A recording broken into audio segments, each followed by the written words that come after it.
Hello everyone, I'm Arsene Margarian, and I am excited to introduce you to the second part of my tutorial dedicated to Houdini VOP, in which I have moved even further and deeper into node-based programming. Before describing this tutorial's content, I want to kind of warn you that this lesson does not contain speech. I came up with a style of teaching information in which the absence of speech accompaniment does not matter much. So, this tutorial is a collection of solutions to useful and very practical problems that will help you understand the concept of VOP deeper and deeper and significantly expand your skills.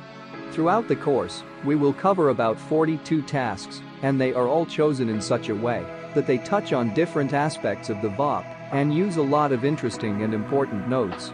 In fact, this is a huge amount of content dedicated exclusively to VOP, and after mastering this course, you are unlikely to want to deal with VEX coding. So, that's it. I hope you enjoy the lessons and they will come in handy all the time. See you.